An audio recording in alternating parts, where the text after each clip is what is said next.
D'abord, c'est important de dire que c'est une dépression. Et classiquement, la dépression, elle est liée à des vécus de perte qui vont provoquer un sentiment d'impuissance, comme si on était face à une vague qui nous submerge. Petit à petit, ça crée des vécus de dépréciation parce qu'on a l'impression de ne pas être capable de faire son travail. Et puis, comme un jeu de domino, une culpabilité s'installe parce qu'on se fait le reproche de ne pas être à la hauteur.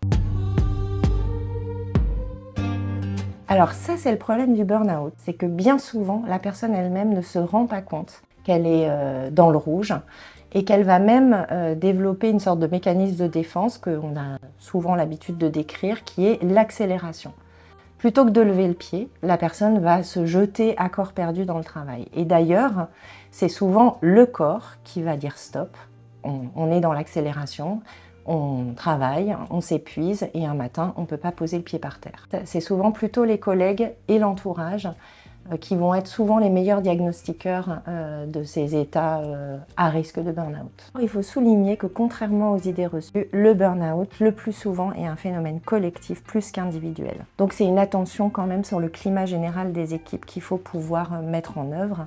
Et une équipe qui commence à se déprimer, on va l'entendre dans le climat, qui est marqué par des tensions, des conflits, de l'agressivité dans les échanges quotidiens. Parce que classiquement, un individu va lutter dans un premier temps avant de craquer. Au-delà de tout ça, ce que décrivent souvent les personnes, c'est l'angoisse et l'anxiété au premier plan autour de la question du travail, qui d'ailleurs fait penser presque à une forme de phobie à l'égard du travail, des troubles du sommeil, des ruminations, la perte de l'élan vital, des autodépréciations, des reproches, en fait les symptômes de la dépression.